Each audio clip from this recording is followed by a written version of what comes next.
गुणवत्ता की मापदंड है, उससे हम कहीं बहुत बेहतर स्थिति में हैं। ऑर्डिनेंस फैक्ट्रीज के प्रोडक्ट की अगर बात करते हैं, बड़ी शिकायत रहती है कि हमारे दाम ज्यादा है इंटरनेशनली, लेकिन अगर तुलना करते हैं तो कुछ ऐसे प्रोडक्ट्स हैं जो इंटरनेशनली हम उनसे ज्यादा अच्छे सस्ते बना रहे हैं।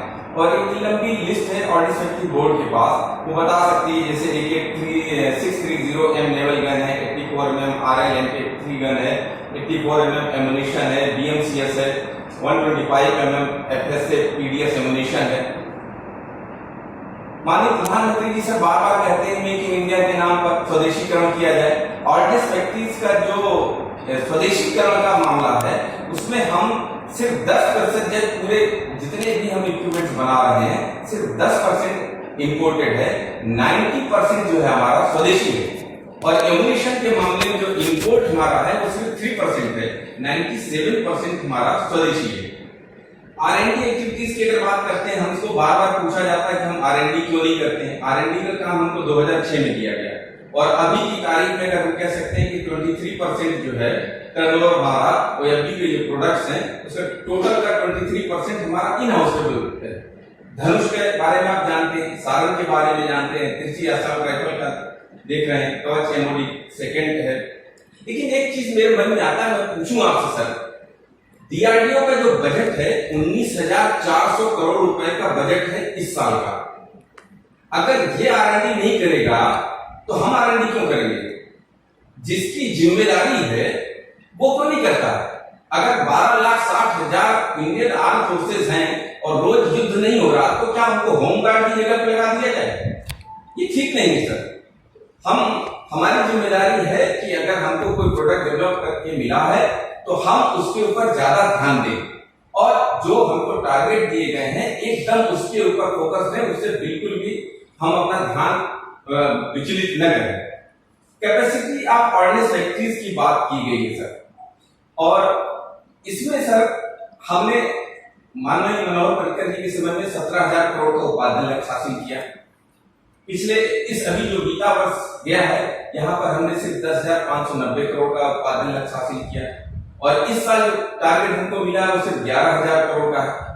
पार्लियामेंट की जो स्टैंडिंग कमेटी ऑन डिफेंस है सर, उसने जो अभी जनवरी में जो रिपोर्ट दी है, उसमें लिखा, जो फोर्थ रिपोर्ट पब्लिश हुई है, उसमें लिखा है at present capacity created at ordnance factory board to supply equipment to the tune of ₹17,000 crore with GST to all Indian subject to availability of orders. Accordingly, Vision 2024 comprising 4 years plan of value of issue has been prepared। इसके हिसाब से 2020-21 में हमारा जो value of issue है वो हो सकता है 17,870 करोड़, 2021-22 में 19,600 करोड़, 2022-23 में 21,500 करोड़, और 2023-24 में 23,600 करोड़। हमारा कंसर्न कहाँ है सर? यहाँ पे हमको बोला जाता, हमको काम दिया जाएगा 11,000 करोड़ का, 10,000 करोड़ का, और हमारी कैपेसिटी है आने वाले समय में 23,000 24,000 करोड़। तो इसका मतलब यह है कि कहीं न कहीं समस्या दूसरी जगह है, और इलाज भी नहीं होना चाहिए। हमारी जो समस्या है वो है कि हमको वर्कलोड क्या होना चाहिए, क्या प्रोडक्ट हम बनाएं, हमारी प्लांट एंड मशीनरी जो हमारी कैपेसिटी दी गई है उसके हिसाब से क्या होनी चाहिए, क्या integration of accounts and QA होना चाहिए, हमें कितनी मैन पावर चाहिए। हर साल हमारे 4 से 5,000 एम्प्लॉय रिटायर हो रहे हैं। जो सेलिंग एलिमेंट की बात की हमारे पूर्व साथियों ने, उसको कैसे डीलिंग करना है, कास्ट ऑफ प्रोडक्ट को कैसे घटाना है, और ओवरहेड एक्सपेंडिचर को कैसे कम करना। इन सब के बावजूद, और सबसे जो महत्वपूर्ण है सर, मिनिस्ट्री ऑफ डिफेंस के जो हाथ बंधेंगे वो बंधेंगे उनकी कमिटेड लायबिलिटीज जो है। भारत सरकार जो है बड़े बड़े खरीद के निर्णय कर रही है, जैसे S-400 एयर डिफेंस सिस्टम है, न्यूक्लियर पावर्ड सबमरीन है, 4 फ्रिगेट्स हैं, सी हॉक हेलीकॉप्टर्स हैं, गार्डियन ड्रोन्स हैं, NASAM-2 है air defence system, Apache gunship है, 110 फाइटर एयरक्राफ्ट है।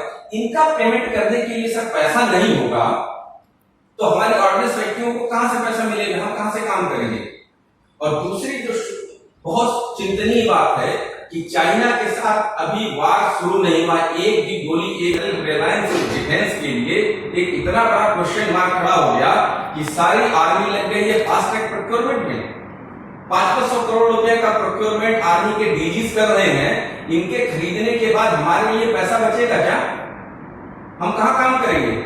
ये चिंता की बात है।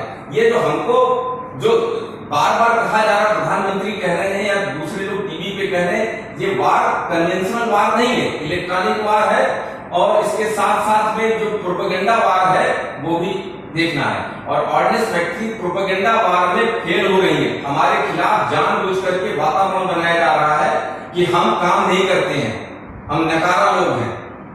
ये ठीक नहीं है सर। ये परसेप्शन जो क्रिएट किया जा रहा है ये बिल्कुल गलत है। हमारी जो परफॉर्मेंस रही है सर, यही पार्लियामेंट की जो स्टैंडिंग कमेटी ऑन डिफेंस है उसकी जो 4th रिपोर्ट आई है इस साल, वो कहती है कि हमने जो अचीव किया, जो टारगेट दिया गया था हमको 2014-15 में 12,120 करोड़ का, वैल्यू ऑफ मारा रहा है 11,391 करोड़, हमने 94% अचीव किया। 2015-16 में 96.7% अचीव किया, 2016-17 में 96.3% अचीव किया, 2017-18 में 100.1% अचीव किया, और 2018-19 में जो हमारा अचीवमेंट था वो 96.6% है।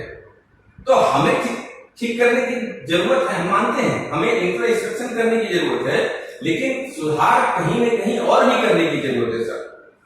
हमसे कहा जा रहा है कि हम उत्पादन बढ़ाएं और तमाम दूसरे काम शुरू करें, ठीक, लेकिन ऑर्डिनेंस फैक्ट्रीज को बोला जाएगा अप्रैल 2017 में कि आपके 143 आइटम्स नॉन कोर डिक्लेयर किए।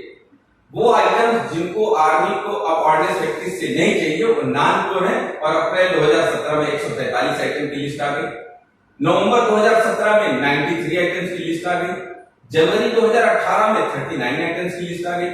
275 आइटम हमारे कम कर देते हैं और उसके बाद कहा जाएगा कि हम अंडर परफॉर्मर है। ये थोड़ा सा अन्याय को दिखता सर। जहां तक इंडस्ट्रीज की बात है, सीआईआई और फिक्की, एसोचैम, इतना प्रेशर है, एमएसएमई का इतना प्रेशर है, ये लोग लेवल प्लेइंग फील्ड की बात करते हैं।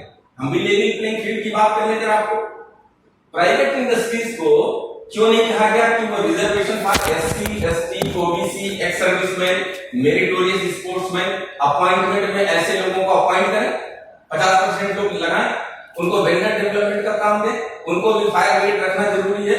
ये बड़े बड़े हथियार बनाने वाले लोग ये क्यों नहीं अपने यहाँ डीएससी लगा रहे हैं? इनकी सिक्योरिटी का है क्यों प्राइवेट में चल रही है? ये सारे लोगों को डीएससी लगाना चाहिए। इनको भी बोलना चाहिए आप अपनी रेजिडेंशियल कॉलोनी बनाइए और स्कूल खोलिए। सोशल रिस्पॉन्सिबिलिटी क्या इनकी नहीं है? हॉस्पिटल्स बनाइए। इनका ऑडिट कैग से क्यों नहीं होगा? ये क्यों प्राइस वाटर हाउस कूपर्स के पास जाएंगे? इनका भी ऑडिट होना चाहिए। हमारा तो एक एक पैसे का हिसाब किताब है सर, पूरी ट्रांसपेरेंसी के साथ हम लोग काम कर रहे हैं। दूसरा, जो लेवल प्लेइंग फील्ड की बात करते हैं, 2015-16 में हमारा एक्साइज ड्यूटी जो एग्जम्पशन था वो वापस ले लिया गया। काउंटर वेलिंग ड्यूटी थी सीवीडी, वो वापस ले लिया गया। स्पेशल एडिशनल ड्यूटी एसएडी थी, वो वापस ले लिया गया। 2016-17 में कस्टम ड्यूटी का जो एग्जम्पशन था डायरेक्ट इंपोर्ट पे, वो हमसे वापस ले लिया गया। ये सर सिर्फ जो रूल्स बन रहे हैं, make in India, ease of doing business, MSME, ये क्या हमको छोड़कर क्यों बन रहे हैं? जो रूल्स बनने चाहिए वो हमको भी सपोर्ट करने वाले रूल्स बनने चाहिए। तो ये ऐसा भेदभाव क्यों हो रहा? लेवल प्लेइंग फील्ड हमारे हिसाब से भी होना चाहिए। जहां तक ओएफबी के अकाउंटेबिलिटी की बात है, इसमें हमारा ये मानना है कि हम बिल्कुल अकाउंटेबल हैं। हमारे एक एक पैसे का हिसाब किताब पार्लियामेंट के पास जाता है, स्टैंडिंग कमेटी ऑन डिफेंस के पास जाता है, हमारी देखभाल कैग करता है, सीबीसी है, और एक साधारण आदमी आरटीआई लगा करके हमसे कुछ भी पूछ सकता है। हमको बोला जाता है कि आपकी अकाउंटेबिलिटी नहीं है। हमको कहां ले जाना चाहते हैं? सत्यम कंप्यूटर्स की तरफ, पंजाब नेशनल बैंक की तरफ, infrastructure leasing and financial services limited की तरफ, जिनके auditors PricewaterhouseCoopers हैं, जिनको बहुत आदर और सम्मान के साथ देखा जा रहा है। क्या हमारी ट्रांसपेरेंसी में कहीं कमी है? ये सोचने की बातें हैं सर। जहां तक ओएफबी के ऑटोनॉमी की बात है, हमको फाइनेंशियल ऑटोनॉमी है भारत सरकार के जो नियम है उसके अंतर्गत।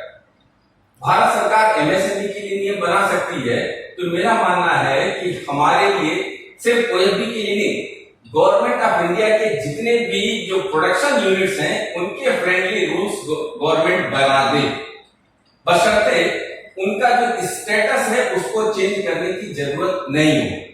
अगर हम ऑर्डिनेंस फैक्ट्री एमओडी के अटैच्ड ऑफिस के रूप में काम कर रहे हैं तो हम काम करते रहे। ऐसा क्या दिक्कत है कि अगर हमारा रूल बदलने, एक जीएफआर के अंदर अमेंडमेंट करना है कि जो डिफेंस की प्रोडक्शन यूनिट्स हैं या रेलवे की जो प्रोडक्शन यूनिट्स हैं उनको इन चीजों से मुक्त करते हैं और वो अपनी ऐसी खरीदारी कर सकते हैं और वो सीधे जो है एमओडी के डीडीपी के डायरेक्टिव में काम करेंगे। इतना रूल फ्रेम करना है, बहुत आसान काम है। हमारे को बोला जाता है सर एक्सपोर्ट के लिए कि हम एक्सपोर्ट 5,000 करोड़ कर लें, इंपोर्ट करने में तो सर इतनी प्रॉब्लम आ रही है, आधे नेताओं और 3/4 अधिकारियों की नौकरी दांव पे लगती है। एक्सपोर्ट करना क्या आसान काम है? एक गवर्नमेंट से दूसरे गवर्नमेंट के बीच में तय होता है कि कौन कहां से खरीदेगा, या ऑफसेट क्लास में अगर कुछ बनाना है तो किसके साथ बनाएगा। देखने वाली बात रहेगी कि वो पार्टनर चूज करने की स्वतंत्रता उस प्राइवेट कंपनी को है, एक्सपोर्टर को है, लेकिन क्या वास्तव में ऐसा है? वो चाहे तो एचएल के साथ बनाए, चाहे तो ऑर्डिनेंस फैक्ट्री के साथ बनाए। और जहां तक डिसीजन मेकिंग की बात है तो एक उदाहरण आपके सामने है सर। माननीय प्रधानमंत्री फरवरी 2019 में ऑर्डिनेंस फैक्ट्री कोरबा गए, वहां IRRPL जो है Indo Russian rifle private limited का उन्होंने उद्घाटन किया। फरवरी 2019 से लेकर के अभी तक उसके ऊपर काम नहीं हो पाया, एक गन बाहर से आ पाई है और न ही जो है यहाँ पर उसका निर्माण हो चुका है।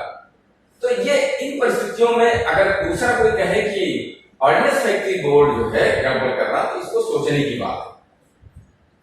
जहां तक एक नया मॉडल चला, नया कॉन्सेप्ट चल रहा सर कि सेंट्रल पब्लिक सेक्टर एंटरप्राइजेस की बात करने लगे।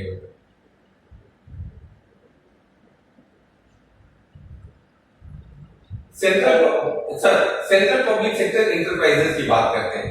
वहां पर सरकार की तरफ से कहा गया कि स्ट्रेटेजिक सेक्टर में defence equipment, atomic energy, railway और ट्रांसपोर्ट है और बाकी सारे जो है नॉन स्ट्रेटेजिक है। कई रत्न बना दिए गए, Maharatna, Navratna, mini Ratna, category 1, category 2। इस समय सर जो इकोनॉमिक सर्वे इस साल जनवरी 2020 में आया है, ये मिनिस्ट्री ऑफ फाइनेंस पब्लिश करती है, मैं नहीं करता। इसमें लिखा हुआ है कि सेक्रेटरी सरकार ध्यान आकर्षित कराना चाहूंगा सर, जो टोटल सीपीएसईज हैं वो देश भर में, अपने देश में 38 मंत्रालयों में 264 हैं। उनमें से 71 जो है central public sector enterprises, 71 loss making है और इनका लॉस जो है 13.76% पर एनम है। और एक लिस्ट उन्होंने निकाला है कि इकोनॉमिक सर्वे में कि मिनिस्ट्री ऑफ टूरिज्म के 5 प्रॉफिट में है, 3 लॉस में, मिनिस्ट्री ऑफ टेक्सटाइल के 5 लॉस में है और 3 प्रॉफिट में है, मिनिस्ट्री ऑफ स्टील के 9 प्रॉफिट में है, मिनिस्ट्री ऑफ रेलवे के 7 जो है लॉस में है, 17 प्रॉफिट में है, मिनिस्ट्री ऑफ पावर के 2 लॉस में है, पेट्रोलियम गैस के 4 लॉस में है। इस तरह से लॉस एंड प्रॉफिट का उन्होंने बता करके दिया है कि ये कारपोरेशंस लॉस में हैं। अगर कारपोरेशन ही रामबाण होता है, जिसको अंग्रेजी में पेनेसिया कहते हैं, तो इन कारपोरेशंस को क्यों नहीं 71 कारपोरेशंस को प्रॉफिट मेकिंग में कन्वर्ट किया जा सका। और एक उदाहरण है अभी जिसको हाल में बहुत बड़े उद्देश्य के साथ उसको कारपोरेशन में बदला गया था, वो था BSNL mini Ratna category 1। Post and telegraph में 1975 में DOT को अलग कर दिया, 1985 में MTN को अलग कर दिया, MTNL को, और 1990 में टेलीकॉम सेक्टर को खोल दिया। जैसे हमको खोला डिफेंस सेक्टर को, ऐसे ही 90 में टेलीकॉम सेक्टर को खोला था और 1 अक्टूबर 2000 को BSNL बन गया। 20 साल के अंदर BSNL डूब रहा है। उसके लिए जिम्मेदार कौन? BSNL के कर्मचारी हैं या नीति आयोग और पुरानी प्लानिंग कमीशन में बैठे हुए जो सलाहकार लोग हैं, या डिपार्टमेंट ऑफ टेलीकॉम की मिनिस्ट्री के अंदर बैठे हुए लोग हैं, जिन्होंने एक सब्जबाग दिखाया कि जब ये कारपोरेशन बनेगा तो दुनिया का सबसे बड़ा कारपोरेशन बनेगा। और आज यही स्थिति डिफेंस इंडस्ट्रीज के साथ हो रही है कि मंत्रालय के अंदर बैठे हुए लोग और नीति आयोग के अंदर बैठे हुए लोग बता रहे हैं कि ऑर्डिनेंस फैक्ट्रीज को कारपोरेशन में बदल देंगे तो सबसे इफिशियंट हो जाएंगे। कैसे इफिशियंट हो जाएंगे? हमारी मॉनिटरिंग करने के लिए सर आपने कुछ लोगों को लगा रखा हर महीने ऑर्डिनेंस व्यक्ति बोर्ड की इफिशियंसी को ठीक करने के लिए या मॉनिटर करने के लिए एक मीटिंग होती है बोर्ड हेडक्वार्टर में, और ऑर्डिनेंस व्यक्ति बोर्ड की तरफ से डीजीओ एंड चेयरमैन होते हैं, एडिशनल डीजीज मेंबर्स होते हैं और सेक्रेटरी ओएफबी होते हैं, और आपके रिप्रेजेंटेटिव होते हैं या एमओडी के रिप्रेजेंटेटिव होते हैं एमजीओ लेफ्टिनेंट जनरल है, डीजीओएफ लेफ्टिनेंट जनरल है, डीजीक्यूए लेफ्टिनेंट जनरल है, ज्वाइंट सेक्रेटरी एलएस है और ज्वाइंट सेक्रेटरी डिफेंस फाइनेंस है। ऑर्डिनेंस व्यक्ति बोर्ड का ये स्ट्रक्चर हर महीने बैठ करके मॉनिटर करता है। अगर इतनी मॉनिटरिंग के बाद अगर ऑर्डिनेंस फैक्ट्रीज की इफिशियंसी बढ़ नहीं पा रही है तो बहुत चिंता करने की जरूरत है कि इसके लिए जिम्मेदार कौन लोग हैं। ये जो परमानेंट इनवाइटीज हैं या जो परमानेंट उस बोर्ड के मेंबर हैं, ये लोग हैं, कौन इनके लिए जिम्मेदार है, ये पूछने की जरूरत है। और अगर हमारी इफिशियंसी घट रही थी तो पिछले 10 साल में क्या किसी बोर्ड के परमानेंट मेंबर के अगेंस्ट में कोई एक्शन हुआ, या जो परमानेंट इनवाइटीज मेंबर थे एमजीओ, डीजीओएस, डीजीक्यूए, जीएसएलएस या जीएस डिफेंस फाइनेंस, इनके किसी की जिम्मेदारी तय की गई क्या कि आपकी मॉनिटरिंग के बावजूद ऑर्डिनेंस व्यक्ति फेल हो रही है? और सबसे बड़ा टैलेंट सारे आईएएस लोगों के पास है, वो देख लेते हैं, समझते हैं कि ऑर्डिनेंस व्यक्ति डूब रही हैं तो उनको बचाने की जिम्मेदारी थी। सिर्फ हम लोग को क्यों जिम्मेदार ठहराया जाता है? ये सोचने की बात, ये बेस्ट सेटअप है सर। मेरा ये मानना है कि ऑर्डिनेंस फैक्ट्रीज का जो एग्जिस्टिंग ये सेटअप है ये बेस्ट है। अगर इसमें फिर भी कोई परिवर्तन करने की जरूरत है तो निश्चित रूप से आप परिवर्तन करें, लेकिन इसके स्टेटस में कोई परिवर्तन करने की जरूरत नहीं है। अगर इन सारे अधिकारियों को लेकर के, इन सारे सुपरवाइजर्स को लेकर के और इन कर्मचारियों को लेकर के अगर इस ऑर्डिनेंस फैक्ट्री ऑर्गेनाइजेशन को हम आगे बढ़ा नहीं सकते हैं सर, तो कारपोरेशन में इन्हीं अधिकारियों, इन्हीं कर्मचारियों, इन्हीं सुपरवाइजर और यही मिनिस्ट्री के लोगों के साथ कारपोरेशन भी नहीं चलेगा, इसकी पूरी गारंटी है। इसलिए मेरा आपसे निवेदन है कि आप ये अगर कोई कारपोरेट इसका प्रपोजल हो, ओएफबी कारपोरेटाइज ओएफबी, ऐसा कोई प्रपोजल हो तो पीएमएस की तरफ से एकदम स्पष्ट है कि ऐसे सारे प्रपोजल्स को रद्द किया जाए। और आप हम सबको बहुत ध्यान से सुने हैं, आपको मैं धन्यवाद देता हूं कि आप हमारी मंशा को समझ चुके होंगे और इस राष्ट्र की सुरक्षा के साथ हम कोई खिलवाड़ नहीं करने देना चाहते। जो अस्थायी रूप से सरकार में आते हैं 5 साल के लिए उनके द्वारा, या जो स्थायी रूप से बैठे हुए या सरकारों के बदलने के सलाहकार के रूप में एक सरकार से दूसरी सरकार में चले जाते हैं, जिनका सिर्फ एक उद्देश्य है कि अपनी दुकानदारी चलती रही, ऐसे सारे लोगों के उद्देश्यों को फेल करने के लिए हम कोई भी कदम पीछे छोड़ेंगे नहीं। हम निश्चित रूप से खड़े मिलेंगे और हम सरकार के बाकी कदमों के साथ हैं, लेकिन राष्ट्र की सुरक्षा के नाम पर ऑर्डिनेंस फैक्ट्रीज को अगर बर्बाद करने की कोई कोशिश करेगा, हम उससे दो हाथ करने के लिए तैयार हैं। सर धन्यवाद।